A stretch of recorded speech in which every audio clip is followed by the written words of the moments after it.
Have you ever seen a suspect laugh at a detective's joke, only to realize they shouldn't be laughing because they are facing murder charges? Everything inside the purse is yours. That's not his purse. No. Okay. No. You never know. It's 2020. Yeah, right. But the firearm is hearing his. that from you. Yeah, it belonged to him. He lent it to me, but... Back in early 2020, Amber Rose was taken into custody. The police believe she shot the man she was living with and then used a knife on his throat. Despite his wounds, the man ran out of the apartment they shared and collapsed in front of a local nightclub right down the street. Amber had been chasing him, and when she reached him, she used the knife a second time on his throat. It's up to you. Like I said, they mentioned on scene that you made statements about him doing stuff to you. I told you, as far as I understand, you were a victim. I was trying to find out more about that, so if you'd like to talk about that without an attorney present, that's up to you. You just have to let me know. I can do that. Okay. All right. So,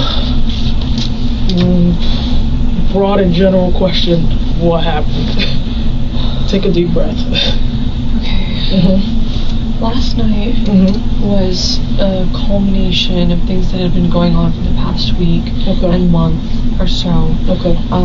I remember doing a census bureau with Blake in January while I was living there. Okay. And I've been there since January, and Blake had been progressively more aggressive towards me. He would make abusive statements. He would hold me by the wrists and shake me around. He spit in my face yesterday, and he would also have these angry fits of rage where he would start breaking things and throwing things around. And he even put a bunch of scratches on my guitar. Okay. So he just has he had anger problems, and he abused methamphetamine constantly. He also dabbled in fentanyl. He was a daily drunkard, and he kept complaining about how he didn't have his girlfriend or how she left him for someone else. And when he met me, he coaxed me into living with him because he wasn't going to be able to pay all of his rent on his own.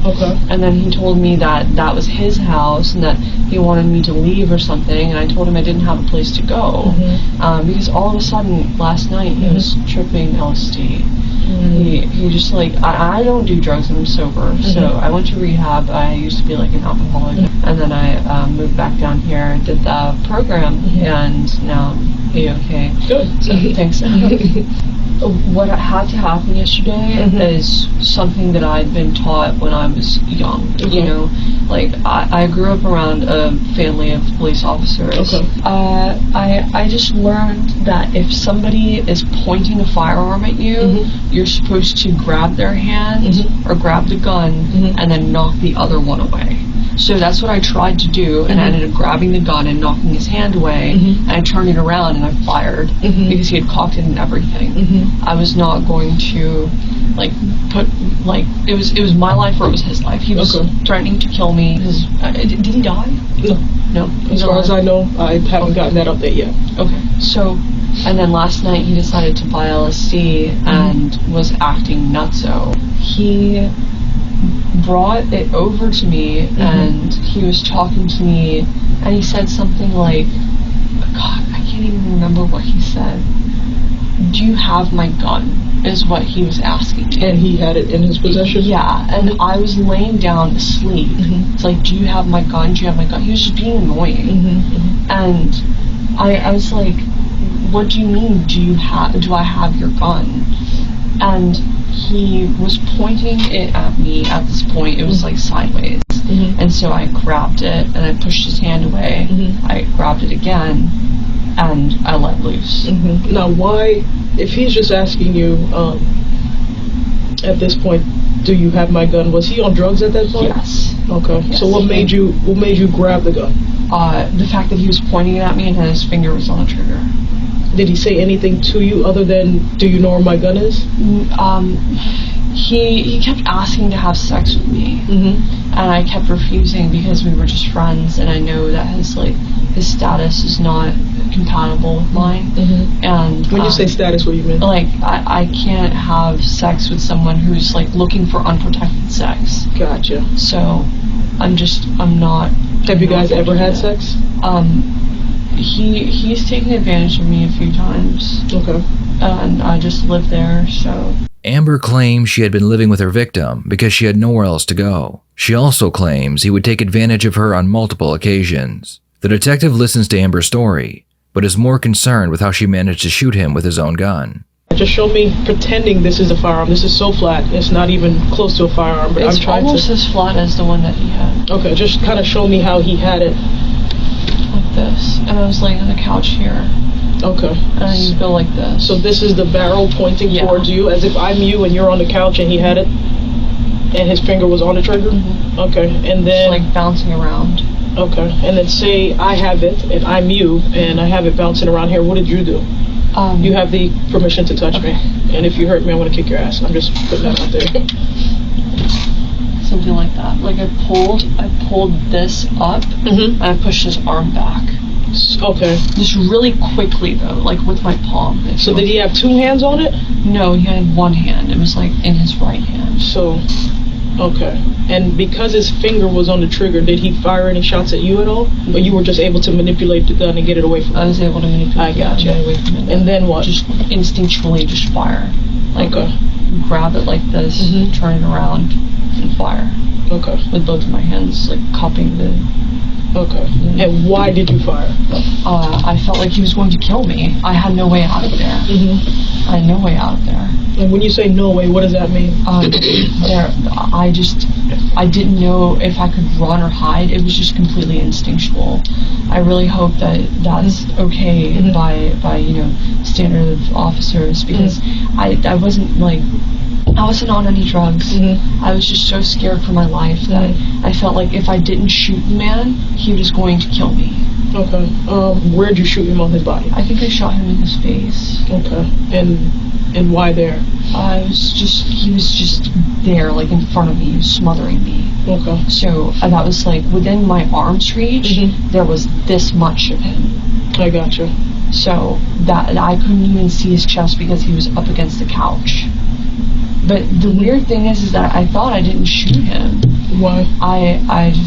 He like moved around and he was like, oh, I'm bleeding. And then he came up to like get me. And then that's when I cut him. Because at that point I reached into my pocket. Okay. And I got my knife and I cut him. Okay. And then he opened the door. Because at this point it wasn't open yet. Okay. And then he got outside. What wasn't open yet? The cut. Okay. He got outside and then he started screaming and saying like, help me. And then the other guard showed up and he was like threatening me. He kicked me, that guard that called the police. Like they were being aggressive towards me too, and they thought that I was just some prostitute. I gotcha. And so as he's crawling outside, what's going on in this moment? Are you behind him or are you in front of him? I was behind him and I was like trying to like get him back inside. That way there wasn't like some scene. Like I really didn't want to deal with people outside. Okay. So once he got outside, he was up, you know. So he slammed against the door, he was up, and he opens the door, and he goes outside and he starts running. And then once he gets across the street, I see him pull his head up like this, or maybe his head falls, and then he like walks and sits down over by the guard, and he's like, oh, help me, and the guard's like starting to laugh, you know, and then the guard kicks me, and they're cursing at me, and so I just go back into the place, and I get the keys. See, now that's where I have to ask you a question, because we had 4 witnesses on scene that said they saw you go up to him and his throat. So what happened with that? Was he doing something that made you perform that action, or what happened with that? He just kept grabbing at me, and he was like trying to like get me to like I don't know, like be brought down to his level. Okay. No. Okay, and then what? I don't recall like doing much more than poking him with the knife by the time he was over there. By the time he was over where? Over by like all the public place. I wouldn't really. So after he left out the front door?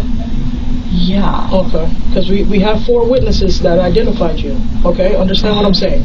And they said that once you approached him, you mentioned you're gonna die. You've had this coming to you. something like that, and that's when you pulled his head back and him on his throat. I didn't pull his head back, and I think that those people are like coming up with a cohesive story to make me look bad. And why do you think that? Why would they be after you? Why would they have any interest in you? I have no idea. Honestly, I do know that some of my photos have been released online. I think that those like immigrants without jobs would be like just okay with laughing at someone who has to go to jail because I didn't get that vibe from them. I gotta let you know that, Amber. Okay. I didn't get that vibe from them. I get that vibe from them because they constantly like stare at me while I'm walking into the door. They're like, my pictures have been released on the dark web. I know that those people are all over the dark web. I don't know if you've seen the deeper dark web. I have not. I'm not even familiar. Okay, me really, I'm not so much either. But if you ask one of the guys around here, ask them if they've seen me on the internet, they'll probably say yes. Is that true? Yeah. Okay. Yeah. And so that might have been another problem for Blake. Okay. Now, aside from that, I still want to get back. He was still threatening me. Okay, so that's what I want to get into. Is that how he ended up? Because he has it on his neck. Okay, and they saw you literally leaving within seconds behind him, following him, and they identified you, which is how we knew it was you. I couldn't let him just stay like that. You know, I was like, I felt bad. Amber wants the detective to know that she is the victim. She claims that even the witnesses who saw what she did are lying about what they saw because everyone is out to get her. As the interrogation plays out, Amber becomes more and more unhinged as she realizes she may never go home. When he approached me, that all happened, and then he sat back, and then he got up. So if that doesn't tell you the kind of rage that he was experiencing... It could also be adrenaline. It could be something totally separate from rage. No, it was scary rage. He was like screaming on the trip, and he was like, "You're ruining this for me, ah!" And I was just like, I don't understand what I did wrong. Like, I was just laying on the couch, I'm trying to go to sleep, I'm trying to look cute, you know, like with your little like bear blanket or whatever. And despite claiming that her victim would take advantage of her continuously, Amber just admitted to trying to look cute for him right before the shooting took place. And he just kept like talking about the music and stuff, and like there was a shouting match, but it was about the music. And then he started to like screw around with me after he woke me up. Screw around with you how? As in like with the gun in my face. And he had done that with like other like knives and stuff, tools, the ones that I was carrying. And he also has a small knife that he was doing it with. And he kept doing that to me. He kept like holding it against me. That night, or just a buildup of? The buildup of. Understood. Which may explain my erratic behavior in choosing to cut him. You know? So now, once he's on the ground after he's shot, then what? He gets up, he opens the door, he runs outside. But I thought you said you stabbed him again before he ran out. I didn't stab him, I cut him. Okay, so you cut him before he ran out. Yeah, or opens the door, walks outside, and starts complaining to the guard, you know, for like asking him for help. And then at what point did he get this cut? That was just a larger one after I followed him. But why that one? What should I say? What should you say? What happened? Of course. Yeah. Why that cut here? Were you just trying to send a statement to him? No. There was no statement or anything. I was just looking to do whatever it took to get him down. Okay. Because now what I'm understanding is he's trying to separate himself from you and go and get help, and you're following behind him with the knife. No, I didn't do that. I definitely sent him out there with a cut. I didn't follow him and then like him throat to throat, like I mean ear to ear. That was just what existed. But if those people all decide, if they decide to group together, I didn't touch his head. His throat. No, I did not do that. Now, once we get these videos, what are they going to say? Because we have videos all up and down that street. We're just working on the landlord to give us videos for that area. I just want to make sure that everything that you're telling me is going to match what that video says. Okay, so that's what I'm making sure. Would I be in trouble if that was the case? Just tell me the truth. That's why we're here. That's why we're here. I'm so sorry. Yes, I wanted him dead at that point because he had threatened to kill me. Okay. And he had been pointing a gun at me. Okay. And so I was running on adrenaline. I could imagine. And that was just not, it wasn't okay. It wasn't okay to do in public. But I didn't pull his head back or anything. So how did you do it? Like, Well, the same way that you would normally do it. I haven't slit anybody's throat, so that's what I'm asking you to explain. I don't know what normal is. You slide I haven't done this ever before, and I just slid the blade across the skin. Were you in front of him or behind him? I was beside him. So on the side of him? Yeah. Okay. And I reached over and I went like that. And it was really small and quick. Okay. Because I'm just afraid of him. Okay. Now, As soon as Amber is told she was caught on camera, she immediately begins telling some of the truth. As she explains why she attacked an injured man who was trying to run away from her, she continues playing the victim card. Where are the cameras located? on First Avenue, South Dixie, and on J Street. So... And the two businesses that are on the side, 32 Dixie and 24 Dixie. Yeah, because I tried to ask for help at one of the bars. Then what and happened? then someone kicked me. Why would they do that? I don't know. But that's why I'm saying that I think that those people just made that stuff up. Okay. Did you have blood on you? Did you have a knife in your hand or anything like that? I had some blood on me, yeah. Okay. Maybe they were just afraid, and I don't know. People do weird things in weird situations. It seemed like everybody there knew each other, and like I don't think that he did like try to basically like grab me again or like push me again, which got me to be aggressive. But my details are fuzzy from what happened after I shot him. So let me ask you this. I have PTSD, so I don't really know what exactly happened. Sure.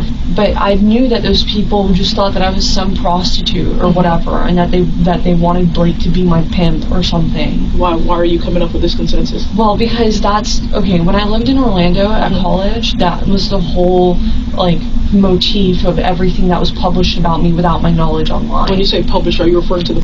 Yes. Okay. And so I think Blake just wanted to take that guy's spot, and they kept calling him a pimp, and so whoever these people are, and Blake talked to the neighbors all the time, and so he's a huge ass kisser, and like he just like does that, and there's nothing wrong with it, but he'll like invite them in and like get screwed up with them, and like screwed up how? Like he'll just give them alcohol or drugs, or they'll give him drugs.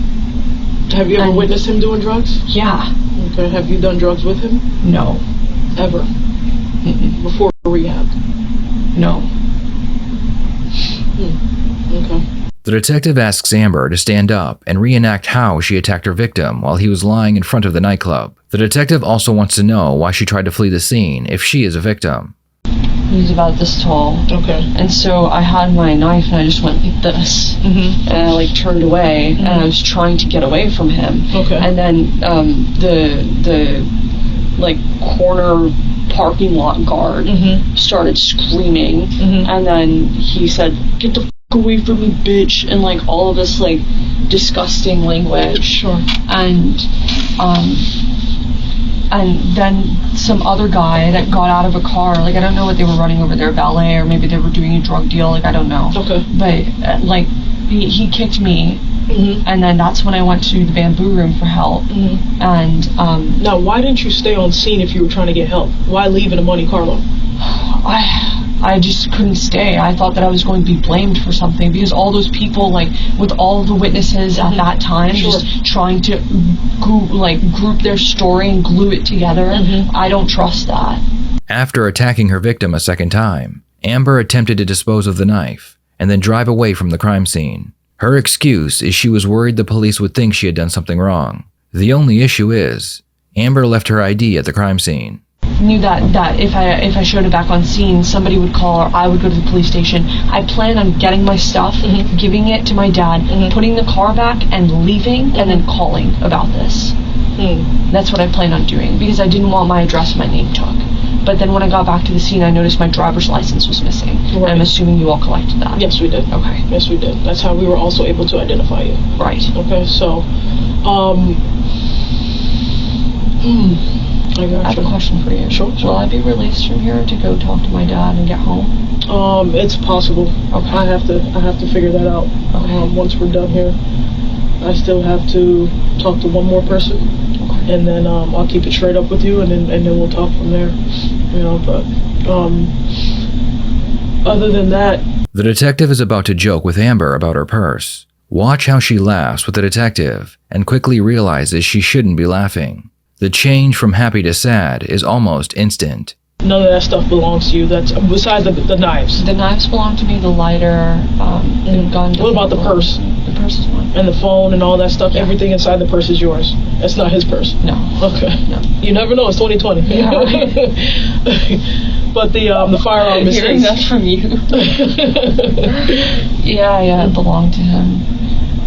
He lent it to me, but I told him no.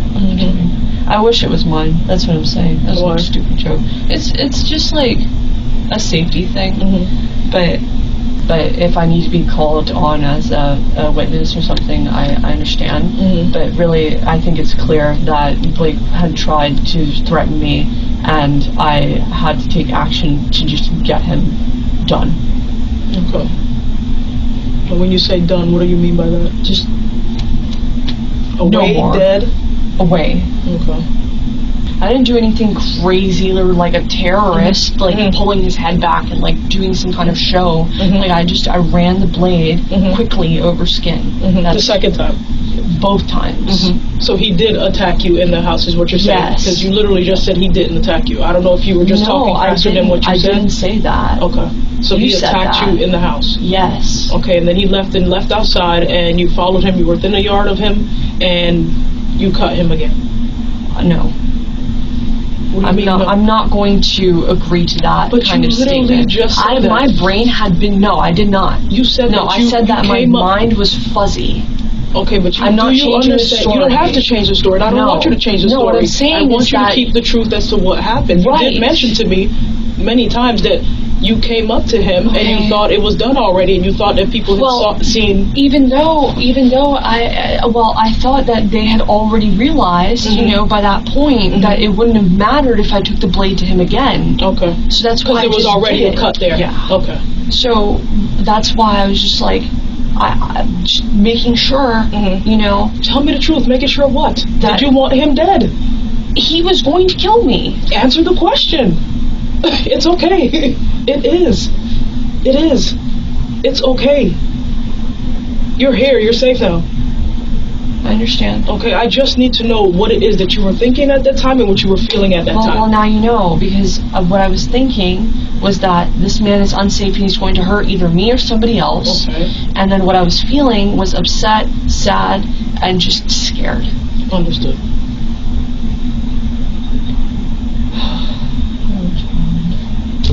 You what? Nothing. I'm just suffering from some digestive complication. The detective leaves the room after being told that the victim made a statement about what really happened. Meanwhile, Amber notices a camera in the room, so she uses her hair to cover her face. When the detective returns, the victim's statement is read to Amber. The fact that he said that he was laying on the couch when he asked you where his gun was and you told him he didn't need the gun again. Now, did you have the gun in your purse originally? Where was the gun originally? On top of the shelf. Now, he said he last remembered your hand being inside the purse and you were pulling away, and that's when he remembered getting shot. I pulled it from him and I shot him. That's absurd. My purse is so small. I mean, I saw the gun. The gun is also so small. You know what I mean? It just wouldn't fit in there. Now, he then said he ran out, crawled across the road, and at one point, you jumped on his back and then his throat. I didn't. Do you remember that? No. You don't remember jump that? on his back or anything. So why would he be lying about this? I don't know. Probably to cover it up. He was on drugs. He was seriously up. That's just wrong. So you're saying everything that he said in here, nothing is the truth? Going with no, nothing. Besides the fact that he crawled across the street. That's the only thing in here that's the truth? Yeah. He wasn't even sitting or laying on the couch. I was laying on the couch. A lot of times, if people are truly victims and scared, sure, sometimes they separate themselves. But if they do come back to the scene, they're seeking help. You know what I mean? You're doing things outside of that. You're taking off your clothes. You're changing your quote-unquote appearance. And, well... No, I didn't change my appearance. I felt gross. I was, grossed out. I didn't want to be there anymore. I suffer from trauma. I've been through a lot of, like, therapy. I'm like a small girl that's been abused her whole life. Like, I don't have this, it's okay. I don't have this kind of, like, I don't know, like, mental mannerism of, like, trying to cover up a crime. I was scared for my life because that man had been aggressive for the past, like, 2 months that I've known him. I don't understand the kind of social construct. Like, I'm kind of autistic. Like, I seriously don't get it. Like, I don't know what else is going on in the city. All I know is that Blake was supposed to be taking care of me, and instead of doing that, he was, like, doing angry stuff, like breaking aerosol cans inside of the house. I remember you saying that. It appears that Amber does not understand the gravity of the situation she is in. She expects to go home after the interview, but the detective is about to let her know what will actually happen. So I have to be held here? So I can't leave today? No, not right now. Why did you tell me it was a possibility before? Because it was a possibility, because I still need to find out. Okay. Alright. So it still is a possibility, I still need to find out. So once I find out, I'll let you know. You understand? Alright. You gonna make some calls? So I want to make... Yeah. What are the outcomes of this? Outcomes of what? What if I don't get taken to court? How would that have happened? If you don't get taken to court? What do you mean? How do I avoid court? What's the sequence of action that needs to happen for me not to be called into court about any of this? Well, you would have to be found not guilty of any charges. Okay, and that's how you avoid court. And what charges? Well, what you're facing is attempted first-degree murder. That's what you're facing. So that's why I need to find out what his injuries are, his status, what the doctors are thinking, and get with them and find out what the outcome is. I have your statement. He was interviewed at the hospital, like I mentioned to you. I'm waiting on the doctors, and I have witnesses, and I'm still waiting to get the video. Okay? Independent of the video, independent of the witness statements, that scene says a lot inside the house. You saw how we were in there, and we ransacked everything. We documented everything. We swabbed everything. We did our job. Okay? So now it's just a matter of waiting to see what the doctor says, and then I'll let you know what's going on. I want to get some... Your eyes red? Close your...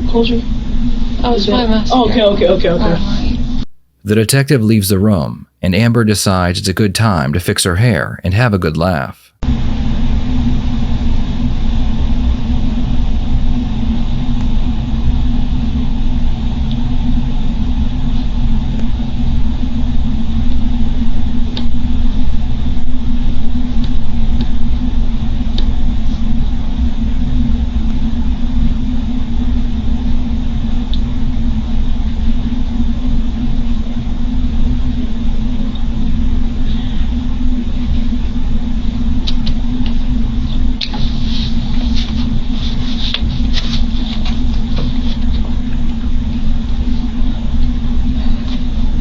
The detective re-enters the room carrying a prop handgun used for demonstrations. The goal here is to get Amber to reenact the shooting, to see how likely it was she took the gun from her victim.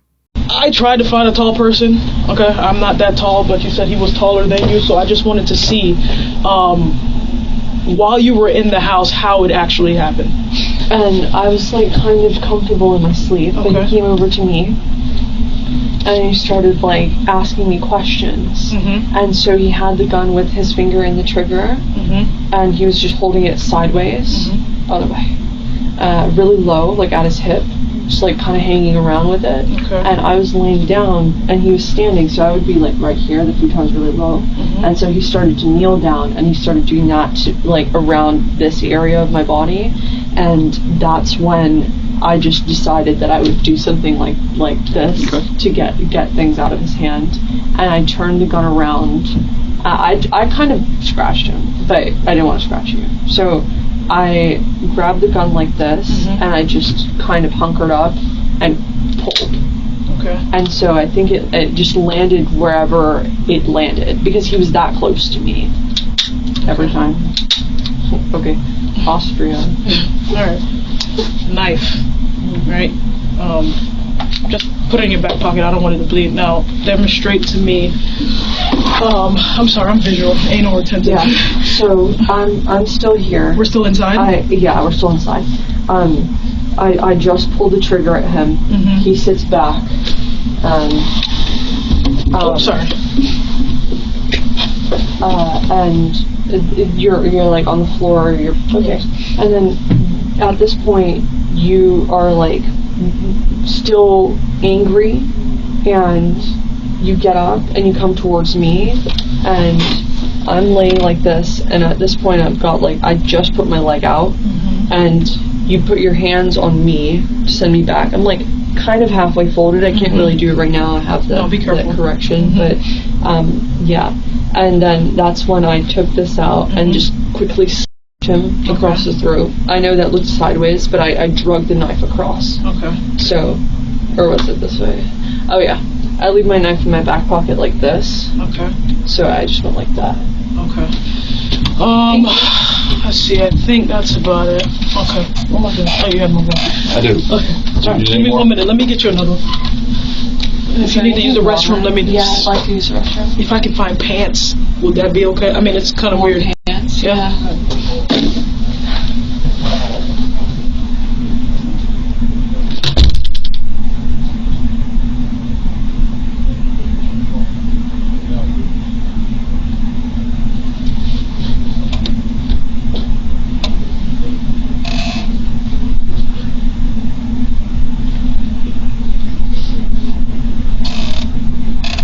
Are you finished? Yeah. Okay. All right, so I did speak with the doctor, and I mean, it's not looking good. He is not going to be able to see out of his eye again, which is considered a permanent disfigurement. And because of the cut being so close to the carotid artery, you're going to monitor him throughout the night. So with that being said, you're being charged with attempted first-degree murder. What do I do? What do you mean, what do you do? You're going to jail. That's not how this sounded when I first got brought here. What do you mean? I got your side of the story, and I said, based on what I'm waiting for the doctors to tell me. So do I need a bondsman? Mm-hmm. And now I need to fight a case. Now you need to, they'll let you make phone calls there.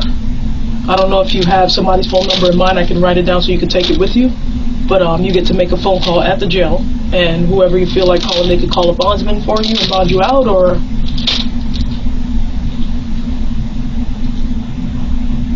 Alright, so we're going to bring you back to the cell back here. You're going to keep this with you. I'm going to put this in your property along with your jewelry. And then if you have any questions, let me know. So when we get to court, you do first appearance. I forgot you haven't been arrested before. So what happens is you're charged, which is not a conviction. Okay, it's just saying based on what the totality of the circumstances are, your statement, his statement, the witness statements, and what we have on scene for everything that we collected. These are the charges that I feel are appropriate based on everything that we spoke about and everything that I have. From there on, you go to the jail. They book you based on the charges that are listed, and then you get to make phone calls if you want to, and then you go to first appearance tomorrow morning. You see the judge speaks with you, and you get appointed a public defender if you choose. so what? So you're going to jail for attempted first-degree murder? Well, I can't do anything about it, so I guess I'll go, but... No, you have to. Yeah. But what I'm saying is, it's just a charge, it's not a conviction. Okay? So you'll see the judge tomorrow. The judge will make contact with you, make contact with whoever your assigned attorney is, and go from there. And what they'll have is what's called the probable cause affidavit. He'll review it and make contact with you or your PE at the state attorney's office, at court, first appearance tomorrow. In the end, Amber would accept a plea deal for 20 years in prison in exchange for her guilty plea. What do you think about Amber's interrogation footage? Is she a danger to society? Please share your thoughts in the comments below.